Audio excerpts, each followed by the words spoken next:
چوریاں ہیں، ڈاکے ہیں، وہ بھی ہمارے اپنے ہیں۔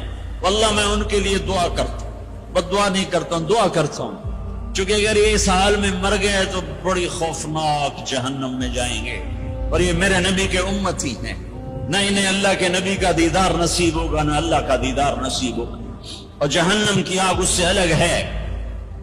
یا تو اللہ کی جہنم کو جا کے پانی سے بجھا دو، قصہ ہی مکا دو، اور اللہ کی جنت کو آگ لگا دو، جزا سزا کا تصور مٹا دو، اور اتنے طاقتور بن جاؤ کہ آج تم لوگوں کی گردنیں اتارتے ہو تو کل جب ملک الموت تمہاری روح کھینچنے کے لیے آئے تو اس کو بھی کلاشنکوف مار دینا اور اس کے بھی سامنے کھڑے ہو کے دکھا دینا، یا اتنی طاقت پیدا کرو کہ جب تمہیں اٹھا کے قبر میں لے جا رہے ہو تو جانے سے انکار کر دینا، اڑ جانا، میں نہیں جانتا، ڈالو دو، یا منکر نکیر سے ٹکر لے کے دکھاؤ، یا اللہ کے سامنے قیامت کے دن اڑ کے دکھاؤ، یا یہ کرتوت کر کے میرے نبی کے سامنے کر کے تم ہم کیسی امت ہیں جس کے لاڈلوں کے سر ذبح کٹ گئے؟ ارے بکرے کو ذبح کرتے بھی رحم آ جاتا ہے۔ اپنی قربانی کے جانور کے سر پہ کھڑا ہونا مستحب ہے، میں نہیں کھڑا ہو سکتا، مجھے میرا دل گھبرانے لگتا ہے۔ اور پیچھے مڑ کے دیکھو 61 ہجری میں حسین کا سر گلا کاٹا جا رہا ہے، ذبح کیا جا رہا ہے بکرے کی طرح، اس کے معصوم عبداللہ کو ذبح کیا جا رہا ہے،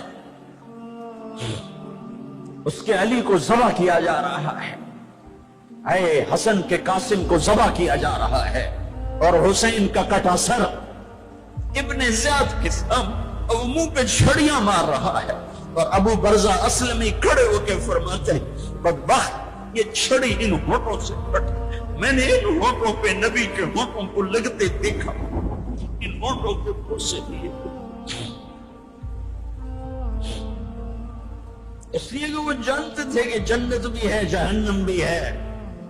آؤ آج مل کے اللہ کی دوزخ کو بجھا دیں اور اللہ کی جنت کو آگ لگا دیں، اور منکر نکیر اور اسرائیل کو بھی کلاشنکوف سے اڑا دیں، بھیجاؤ جو مرضی عزتیں لوٹو، قتل کرو، بندے اٹھاؤ، سود کھاؤ، نوکروں کو مارو، نوکروں کو گالیاں دو۔ ہر گھر میں نوکر بے عزت نہیں ہو رہے، ہر گھر میں نوکرانیاں بے عزت نہیں ہو رہی، بیگم سے چائے کی پیالی نہیں پورا سیٹ ٹوٹ جائے تو صرف اتنا کہتے اوہ سیٹ ٹوٹ گیا، اور نوکرانی سے پیالی ٹوٹ جائے تو اس کی عزت اتار کر اس کے ہاتھ میں پکڑا دی جاتی ہے۔ اپنے ہاتھوں سے گاڑی لگ جائے تو بس اوہ گاڑی لگ گئی، ڈرائیور کے ہاتھوں گاڑی لگ جائے تو اس کی عزت اس کے ہاتھ میں پکڑا دی جاتی۔ کیا یہ ظلم ہر گھر میں نہیں ہو رہا؟ ملازم کو وقت کے تنخواہ نہیں دیتے، کیا یہ ظلم ہر گھر میں نہیں ہو رہا؟ 2-2 لاکھ کا سوٹ پہن کر 35 لاکھ کی گھڑی پہنتے ہیں، اور غریب کا اپنا نوکر آ جائے میرا بچہ بیمار ہے پیسے دے دیں، تمہیں پتہ آج کل بڑا مندہ ہے، کوئی پیسے ہیں کوئی؟ کیا یہ نہیں ہو رہا؟ جب یہ ہو رہا ہے تو پھر پہلے میں اپنے آپ کو اور آپ کو خطاب کر کے کہتا ہوں، آؤ مل کر توبہ کریں، آؤ اللہ کے دربار میں توبہ کریں، اللہ سے صلح کریں، اعلان جنگ اللہ سے، اور کہتے ہو حکومت والوں سے امن لاؤ، یہ امن لا سکتے ہیں؟ ہمارے جیسے کمزور ہیں؟ پولیس امن لا سکتی؟ سارے پاکستان کی پولیس 6-7 لاکھ 8 لاکھ 10 لاکھ، سارے پاکستان کی فوج 7-8 لاکھ، یہ کیا کر سکتے ہیں؟ ہاں اسے بلاؤ جو سوتا نہیں، اسے بلاؤ جو اونگتا نہیں، اسے بلاؤ جو ڈرتا نہیں، اسے بلاؤ جو دبتا نہیں، اسے بلاؤ جو گھبراتا نہیں، اسے بلاؤ جس کے لشکر کی حد نہیں، جس کی ذات کی حد نہیں، جس کی طاقت کی حد نہیں، جس کے خزانوں کی حد نہیں، جس کی قوت کی حد نہیں، جس کے ملک کی حد نہیں، جس کی شاہی کی حد نہیں، جس کی کبریائی کی حد نہیں، جس کی عظمت کی حد نہیں، جس کی ہیبت کی حد نہیں، جس کے لشکروں کی حد نہیں، جس کی چاہ و جلال کو زوال نہیں، جس کی ذات کو موت نہیں، جس کی ذات کو حاجت ضرورت نہیں، وہ کون ہے؟ وہ کون ہے؟ وہ اللہ ہے۔ وہ کون ہے؟ وہ رحمان ہے۔ وہ کون ہے، وہ رحیم ہے، وہ کون ہے؟ وہ الملک القدوس ہے، وہ کون ہے؟ وہ السلام المؤمن المؤمن ہے، وہ کون ہے؟ وہ العزیز الجبار المتکبر، وہ کون ہے؟ وہ ہے جو تمہاری شارخ سے زیادہ قریب ہے، اور اسی کو ہم ننگے ہوئے کھڑے ہیں۔ کس نے بچیوں کو گھنگرو پہنائے؟ یہودیوں نے آ کر۔ میں طوائفوں کے بازار بھی جاتا ہوں اللہ کے فضل سے، ان بچیوں کی کہانی سن کے میرا کلیجہ پھٹ جاتا۔ یہ طوائف بن گئی، اور نچانے والا ویسے کا ویسا صحابی رہا جس نے گھنگرو پہنائے، جس نے اس کی عزت سے اس کی عزت کو پیسوں پہ خریدا، وہ تو ویسے کا ویسا صاحب ہے۔ اور جو بک گئی اپنی غربت کی ماری ہوئی، وہ طوائف بن گئی، وہ رنڈی بن گئی۔ کس نے ان کو طوائف بنایا ہے؟ کس نے ان کو رنڈی بنایا ہے؟ کس نے انہیں گھنگرو پہنا؟ ڈیفنس والوں نے نہیں پہنائے، کراچی ملتان لاہور والوں نے نہیں پہنائے، کس نے پہنائے ہیں؟ تمہارے اندر حیا ہوتا تو کسی غریب کی بیٹی کو گھنگرو نہ باندھنے پڑتا، مالدار سخی ہوتے تو کسی غریب کی بچی کی عزت نیلام نہ ہوتی۔ بنی اسرائیل میں ایک نوجوان تھا، کفل اس کا نام تھا، میرے نبی نے قصہ سنا ہے ترمذی میں۔ وہ روزانہ نئی لڑکی لاتا تھا اپنی عیاشی کے لیے۔ ایک رات ایک لڑکی کو لے کر آیا، 60 دینار آج کا 30 لاکھ روپیہ ہے، 60 دینار آج کا 30 لاکھ روپیہ ہے۔ ایک رات کا جب کمرے میں آیا تو وہ لڑکی بیٹھی رو رہی تھی، تو کفل نے کہا کیوں رو رہی ہو؟ میں زبردستی تو نہیں لایا۔ تو اس لڑکی نے کہا کفل میں عزت دار ہوں، میری عزت نیلام ہوئی ہے فقر کی وجہ سے، میں عزت دار، میری عزت آج نیلام ہوئی ہے فقر کی وجہ سے۔ جب مالدار لوگ غریبوں پہ خرچ نہیں کرتے، گاڑیوں کے ماڈل بدلتے ہیں، ہر سال نئے پروجیکٹ لگاتے ہیں، تو پھر غریبوں کی بیٹیاں نیلام ہو جاتی ہیں۔ کسی کو بٹھا دو، نون لیگ آ جائے، کاف لیگ آ جائے، یہ نہیں، اوپر سے فیصلے آئیں گے۔ وہ آئیں گے جب میں اور آپ اللہ سے صلح کریں گے۔ تو کفل رونے لگا، آنکھوں میں آنسو آ گئے۔ کہا بہن جس عزت کے ساتھ آئی تھی اسی عزت کے ساتھ واپس چلی جا، اور میں بڑا کتا انسان ہوں، میں تیرے آنسوؤں کے طفیل توبہ کرتا ہوں، یا میرے لیے بخشش کی دعا کر دے۔ اور کفل کو نہیں پتا ہونے والا کیا ہے آگے۔ وہ لڑکی گھر پہنچی، پیچھے کفل بیٹھا بیٹھا مر گیا۔ جس حال میں یہ زندگی گزار رہا تھا، کل اس کی میت کو کندھا دینے کوئی نہ تھا، غسل دینے کوئی نہ تھا، دفن کرنے کوئی نہ تھا۔ یہ ایسی غلط زندگی والا تھا۔ اللہ اے میرے رب، دیکھ رہا ہے تو سن رہا، تو ہم تو محمد مصطفیٰ کے امتی بیٹھے، یہ تو موسیٰ علیہ السلام کا امتی ہے، اور ہم تو محمد مصطفیٰ کے امتی بیٹھے ہوئے ہیں۔ میرے رب کاش اپنے اللہ کو بھی کہیں ڈھونڈتے، کہیں اس کے حبیب کی پیاری زندگی ڈھونڈتے۔ ماؤں کو بخار چڑھا ہوا ہے، کتنے اے آئے، کتنے بی آئے، کتنے سی آئے۔ تاجروں کو بخار چڑھا ہوا ہے، اس سال پروجیکٹ مکمل ہوگا کہ نہیں ہوگا، اگلا کب شروع ہوگا۔ میرے رب نے اگلے دن جب صبح ہوئی اور لوگ اٹھے تو انہوں نے دیکھا تو کفل کے دروازے پر لکھا ہوا تھا بڑا نورانی چمکتا ہوا، ان اللہ قد غفر للکفل، اے لوگو اللہ نے کفل کو معاف کر دیا ہے۔ اس لکھنے کا کیا مطلب تھا کہ جاؤ کندھا دو، جاؤ غسل دو، جاؤ قبر میں اتارو، ہم نے معاف کر دیا۔ یہ تو اللہ کے نبی کی امت ہے۔ اگر اپنے مسائل کا حل کرنا ہے تو قرآن میں ڈھونڈو، ان ھذا القرآن یہدی للتی ہی اقوم، قرآن میں ڈھونڈو وَنُنَزِّلُ مِنَ الْقُرْآنِ مَا هُوَ شِفَاءٌ، قرآن میں ڈھونڈو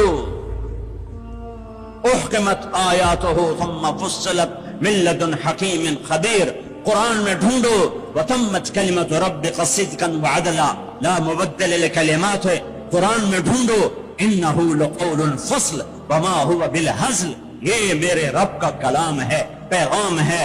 آؤ اپنا ہاتھ چھڑا کر اللہ کے حبیب کے ہاتھوں میں دے دو۔ میرے رب نے اعلان کیا یا سود چھوڑ دو یا میں اور میرا رسول تمہارے خلاف اعلان جنگ کریں گے۔ اور بڑی آسانی سے کہہ دیتے ہیں سود کے بغیر پھر تجارت کیسے چلے؟ یا اللہ کو راضی کر لو یا تجارت چلا۔ اللہ کا قرآن بھی جھوٹا، اللہ بھی جھوٹا، اللہ کا نبی بھی جھوٹا۔ چلے گی تجارت حرص و ہوس چھوڑ دو، چلے گی تجارت جھوٹ چھوڑ دو، چلے گی تجارت لالچ چھوڑ دو، چلے گی تجارت طمع چھوڑ دو، چلے گی تجارت ہوس چھوڑ دو، چلے گی۔ اللہ سچا یا میں سچا، میرا نبی سچا یا میں سچا، یا اللہ کو راضی کر لو یا تجارت چلا۔ اللہ کا قرآن بھی جھوٹا، اللہ بھی جھوٹا، اللہ کا نبی بھی جھوٹا۔ چلے گی تجارت حرص و ہوس چھوڑ دو، چلے گی تجارت جھوٹ چھوڑ دو، چلے گی تجارت لالچ چھوڑ دو، چلے گی تجارت طمع چھوڑ دو، چلے گی تجارت ہوس چھوڑ دو، چلے گی۔ اللہ سچا یا میں سچا، میرا نبی سچا یا میں سچا۔ میرے بھائیوں 14 صدی میں 2 ریاستیں اسلام کے نام پر وجود میں آئی ہیں۔ دعویٰ کوئی نہیں کرتا کبھی بھی کہ میں نے بہت پڑھا ہے، لیکن میرا زندگی میں اور کوئی کام نہیں رہا، یا تبلیغ ہے یا پڑھنا ہے، یا تبلیغ ہے یا پڑھنا ہے۔ 14 صدی میں اسلام کی، انسان کی تاریخ میں، اسلامی تاریخ میں صرف 2 ریاستیں اسلام کے نام پر وجود میں آئی ہیں 14 صدی میں۔ 14 صدی میں اب تو 15ویں صدی شروع ہو گئی، اس کے بھی 34 سال گزر گئے۔ 2 ریاستیں اسلام کے نام پر وجود میں آئیں، ایک پہلی صدی میں مدینہ کی ریاست اور ایک 1947 میں پاکستان کی ریاست۔ اور میں اللہ پہ قربان جاؤں، اللہ نے اس خطے کو رمضان میں وجود بخشا اور 27ویں رات میں وجود بخشا۔ کتنے بڑا احسان کیا کہ اب یہ لو خطہ اور مجھے راضی کر کے دکھاؤ، عزت کی حفاظت کر کے دکھاؤ، جان مال کی حفاظت کر کے دکھاؤ، یہاں میرے دین کا جھنڈا بلند کر کے دکھاؤ، ماں باپ کو عزت دے کے دکھاؤ، حلال تجارت کر کے دکھاؤ، سچ بول کے دکھاؤ، عدل کر کے دکھاؤ، انصاف کر کے دکھاؤ، پڑوسوں کے لیے رحمت بن کے دکھاؤ، غریبوں کے لیے سخی بن کے دکھاؤ، مالداروں کے لیے غریبوں سے کہا خوددار بن کے دکھاؤ، اور ان کی بیٹی کو اپنی بیٹی بنا کے دکھاؤ، اور ان کی عزت کو اپنی عزت بنا کے دکھاؤ۔ یہ خطہ تمہارے ہاتھ میں ہے، لیکن چمن میں تخت پر جس دم شہ گل کا تجمل تھا، ہزاروں بلبلیں تھی باغ میں، ایک شور تھا غل تھا، کھلی جب آنکھ نرگس کی نہ تھا جز خار کچھ باقی، حیا بھی گیا، محبت بھی گئی، عدل بھی گیا۔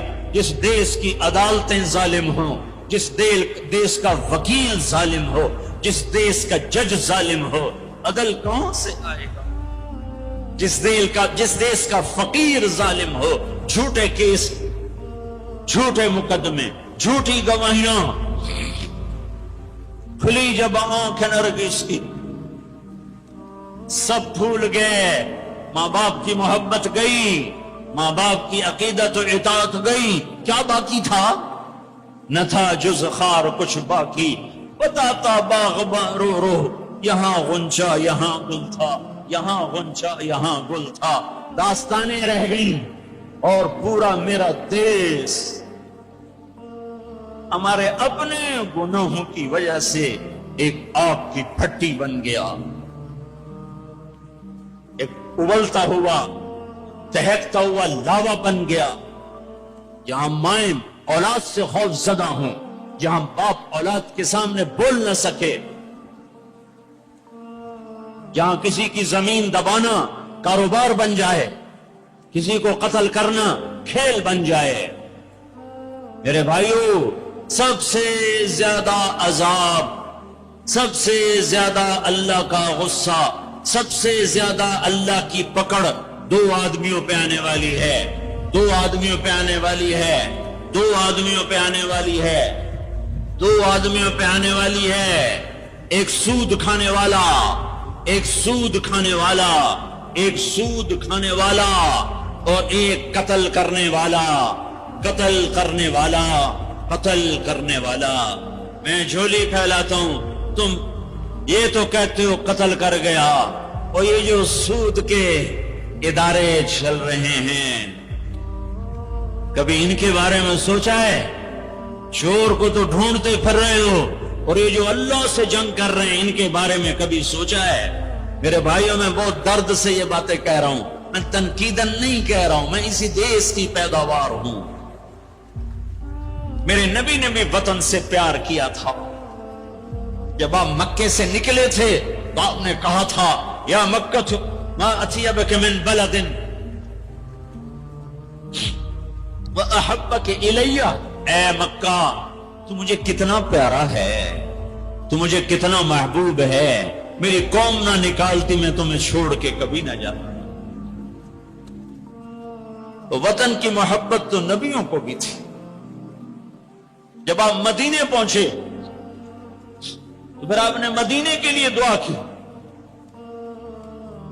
کہ یا اللہ مکے سے دگنی برکتیں مدینے میں ڈال دے۔ ایک قریشی نوجوان بازار میں کھڑا مکے کو یاد کر کے شعر پڑھ رہا تھا، اللہ کے نبی پیچھے آ کے کھڑے ہو کے سننے لگے۔ میں جا رہا تھا انڈیا 1982 میں، ہم مہاجر نہیں لوکل ہے، تو میں ایک سکھ کو دعوت دے رہا تھا، جلندھر سے لوگ چڑھے، رش تھا، ایک نوجوان میرے پاس آ کے کھڑا ہو گیا، وہ میری باتیں سن رہا تھا، وہ مجھ سے کہنے لگا آپ کہاں سے ہیں؟ میں نے کہا پاکستان۔ پاکستان میں کہاں سے ہیں؟ میں نے کہا ملتان۔ ملتان میں کہاں سے ہیں؟ میں نے کہا آپ ڈیٹیل کیوں پوچھ رہے ہیں؟ کہنے لگا میں بھی ملتان کا ہوں، اسمال ٹاؤن تلمبا۔ تو آگے میں ہنس پڑا، اسے کہنے لگا ہنسیا کیوں ہے، کیوں ہنسے ہو؟ میں نے کہا میں تلمبے دا ہیں۔ اب پاپڑی بولی بولیے، اور ایک دم پیچھے گیا، اپنی بہن کو کہا کہ تلمبے کا ایک نوجوان بیٹھا ہے، یہ 1982 کی بات، وہ کوئی 60-65 سال کی عورت شیرنی کی طرح آئی اور یوں دھکا دیا، یوں دھکا دیا، اور میرے سامنے 3 آدمی بیٹھے تھے، ان میں زبردستی گھس کے بیٹھی، ایک ادھر جا گرا، ایک ادھر ہو گیا۔ مجھے کہنے لگی وے پترا تو تلم ویدا ہے، وے پترا تو تلم ویدا ہے، ہائے میں ٹھر پاؤں، تو تلم ویدا ہے، ہائے میں ٹھر پاؤں، تو تلم ویدا۔ میں کہا جی ماں جی میں تلم ویدا۔ سونی پت تک وہ عورت خاموش نہیں ہوئی اور تلمبا تلمبا کرتی چلی گئی۔ تو میرے نبی کان لگا کے کھڑے ہو کے سنتے رہے، سنتے رہے، پھر ایک دم فرمانے لگے او بھائی چپ ہو جا، مکہ یاد نہ دلا، چپ ہو جا، مکہ یاد نہ دلا، مدینے میں دل لگنے دے، مدینے میں دل لگنے دے۔ یہ میرا دیس ہے، یہ آپ کا دیس ہے، اسے امریکہ نے برباد نہیں کیا۔ کسی کو چھین کے بھی آئے تو کہتے ہیں امریکہ کی سازش ہے۔ اسے ہندوستان نے برباد نہیں کیا، اسے اسرائیل نے برباد نہیں کیا، اسے طارق جمیل نے برباد کیا ہے، اسے یہ جو میرے سامنے مجمع بیٹھا ہے اس نے برباد کیا ہے۔ اس 18 کروڑ انسانوں کے جھوٹ نے اور ظلم نے اور شراب نے اور زنا نے اور بدیانتی نے اور کھوٹ نے اور ماں باپ کی نافرمانی نے اور ناحق قتل اور ناحق زمینوں پہ قبضے اور چوریاں اور ڈھاکے اور لگاتے جاؤ، اس سب نے میرے دیش کو برباد کیا ہے۔ تو ادھر ادھر کی نہ بات کر، یہ بتا کہ قافلہ کیوں لٹا، مجھے راہزنوں سے گلا نہیں، تیری راہبری کا سوال ہے۔ پیچھے دیکھو تو صحیح کون کھڑا ہے جس نے تمہارے لیے اولاد ذبح کر دی، حسین جیسوں کو ہے۔ آج 12 ربیع الاول ہے اور آج 7 جون ہے اور 633 عیسوی ہے اور 11 ہجری ہے اور گرم دوپہر شروع ہو چکی ہے اور آپ اپنی بیگمات کو بلا رہے ہیں اور ان کو رخصت فرما رہے ہیں. پھر اپنی بیٹی کو بلایا اور اس کے کان میں کہا بیٹی میں جا رہا ہوں. وہ روئی، کہا نہیں رو نہیں، تیری میری ملاقات سب سے پہلے ہوگی.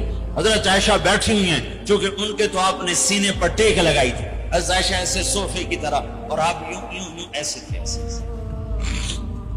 پھر آپ نے حضرت علی کو بلوایا اور ان کا سر اپنی گود میں رکھا اور ان کے سر پہ اور کمر پہ ہاتھ پھیرتے رہے اور کچھ دعا دیتے رہے. پھر ان کو رخصت فرمایا. پھر سب سے آخر میں کنہیں بلایا؟ جنہیں کہتے تھے میری آنکھوں کی ٹھنڈک حسن حسین. جب حضرت حسن پیدا ہوئے تو آپ نے علی سے پوچھا کیا نام رکھا ہے؟ کہا جی حرب، جنگجو. کہا نہیں، اس کا نام ہے حسن. پھر حسین پیدا ہوئے، آپ نے پوچھا علی کیا نام رکھا ہے؟ کہا جی حرب، جنگجو. کہا نہیں، یہ حسین. پھر آپ نے فرمایا جب سے آدم کی اولاد چلی ہے یہ دو نام اللہ نے میرے بچوں کے لیے سنبھال کے رکھے تھے، اس سے پہلے کسی کا نام حسن حسین نہیں رکھا گیا. یہ میرے بچوں کو نام دیا گیا ہے اور ان کو سینے پہ لٹا رہے ہیں اور ان کو پیار کر رہے ہیں. اور آپ سوئے ہوئے تھے، آنکھ لگے. کبھی کبھی آپ چادر، ایک چادر اوپر ایک تہمد نیچے، آپ چادر اوپر لیے سو رہے تھے، کرتا نہیں، چادر اوپر سے ہٹ گئی. حضرت حسن آئے چھوٹے بچے اور دوڑتے دوڑتے اگر اپنے نانا کے پیٹ پہ چڑھ گئے. آگے ناف نظر آیا تو بچے کو یوں نظر جیسے یہ سوراخ ہے. اس نے وہیں دھار ماری پیشاب، اور جب پیشاب کی دھار ماری تو آپ کی آنکھ کھلی تو آپ چپ کر کے لیٹے رہے. میں قسم کھا کے کہتا ہوں میرا بچہ ہوتا تو میں اٹھا کے ادھر کر دیتا، خود ادھر ہو جاتا. تو آپ چپ کر کے لیٹے رہے. جب حسن پیشاب سے فارغ ہوئے پھر ان کو اٹھائے. ایسے لاڈ دیے، ایسے لاڈ دیے. دونوں کو بلاتے، حضرت فاطمہ سے کہتے این اللقا، این اللقا، شرارتی بچوں کو بھیجو، شرارتی بچے آؤ. حسن حسین دوڑتے دوڑتے آتے، آپ ان کے سامنے گھوڑا بن جاتے، ہاتھ بھی ٹھیک دیتے، پاؤں بھی ٹھیک دیتے، کہتے آؤ میری کمر پہ چڑھ جاؤ. پھر ان کو کمرے میں چکر دلواتے، پھر سر اوپر کر کے پوچھتے تمہارا اونٹ کیسا ہے، تمہارا اونٹ کیسا ہے. آپس میں ان کی کشتی کرواتے. ایک دفعہ کشتی کروا رہے اور آپ حسین کو کہہ رہے شاباش شاباش. تو حضرت فاطمہ کہنے لگی یا رسول اللہ آپ حسین کو شاباش دے رہے ہیں، حسن کو نہیں دے رہے. تو آپ نے کہا یہ جبریل میرے پاس کھڑا بھی حسین کو شاباش دے رہا ہے، میں بھی اسی کو شاباش دے. سب سے آخر میں ان کو بلایا اور یوں اپنے دونوں بازوں میں لے لیا ایسے، اور دونوں کے سر چومنے لگے اور آنکھوں میں آنسو جاری ہو گئے کہ ایک کو زہر میں تڑپتا دیکھ رہے تھے اور ایک کا سر نیزے پہ چڑھتا ہوا دیکھ رہے تھے. اس کے بعد بھی گنجائش ہے کہ میں جھوٹ پہ کاروبار کروں، میں لوگوں کی زمینیں دبا کر بچوں کے لیے رزق بناؤں، اپنی بیٹی کو زیور سے سجانے کے لیے کسی کی بچی کے منہ سے نوالا چھین لوں، اپنے گھروں کے چراغ روشن کرنے کے لیے لوگوں کے دیے بجھا دوں، اپنے محل تعمیر کرنے کے لیے لوگوں کی جھگیوں پہ بلڈوزر چلا دوں. کب تک زندہ رہنا ہے؟ موت مر گئی ہے، نہیں آئے گی. دنیا کا سب سے بڑا قاتل چنگیز خان ہے، سب سے بڑا قاتل چنگیز خان. آج اس کی قبر کا نشان نہیں ہے. دوسرے نمبر پر تیمور بدبخت اس سمرقند میں پڑا ہوا ہے. تیسرے نمبر پر سکندر یونانی، اس کی قبر کا نشان کوئی نہیں ہے.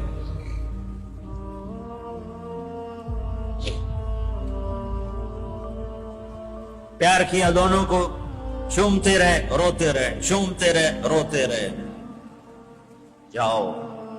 وہ گئے تو جبریل آ گئے، کھڑے ہو گئے. آپ نے فرمایا کیا ہوا؟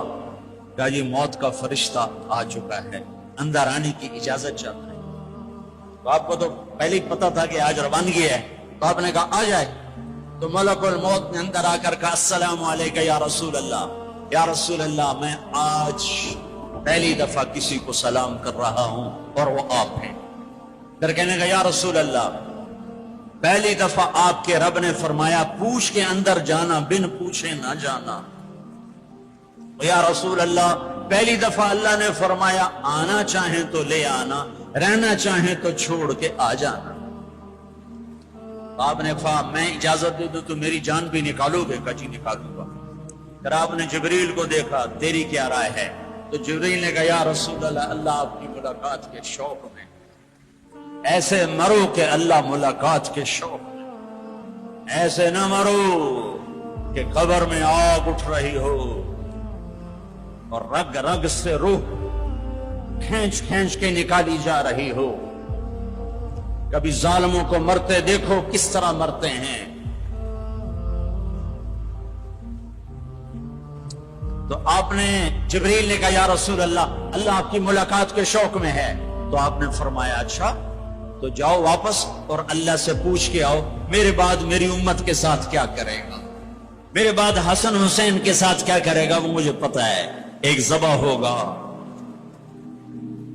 ایک زہر میں تڑپ تڑپ کے جان دے گا۔ حضرت حسین کہنے لگے بھائی مجھے بتا تجھے کس نے زہر دیا ہے؟ تو آپ نے فرمایا کیا کرو گے؟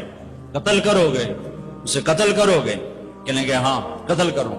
کہ نہیں بتاتا، اگر وہ نہ ہوا کوئی اور ہوا تو ایک بے گناہ کا قتل میرے ذمہ پڑ گیا، اور اگر وہ وہی ہے تو قیامت دور نہیں، میں وہاں جا کے خود نمٹ لوں گا۔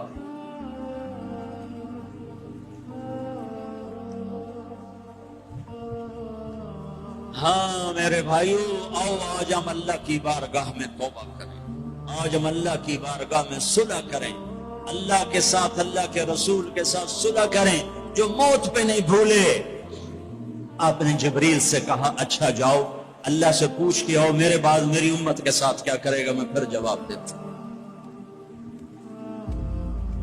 کسی نبی نے یہ سوال نہیں اٹھایا، آپ نے سوال اٹھایا۔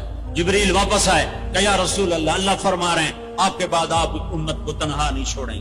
کہ بس الان قرت عینی، اب میری آنکھیں ٹھنڈی ہیں، اللہم الرفیق الاعلیٰ، اے اللہ مجھے اپنے پاس بلا لے۔ اور پھر آپ نے دو باتیں فرمائیں، دونوں توڑ کے رکھ دی۔ آپ نے کہا الصلاۃ، میری امت نماز نہ چھوڑنا۔ بتاؤ کتنے لوگ کراچی میں نماز، اذان پہ کتنے مسجد میں جاتے ہیں؟ وما ملکت ایمانکم، میری امت کے غریبوں پہ رحم کرنا، ظلم نہ کرنا۔ آج ظالم پھنکار رہا ہے کالے ناک کی طرح، اور مظلوم سسک رہا ہے، مظلوم سسک رہا ہے۔ ایک دن تو آئے گا، وہ کب آئے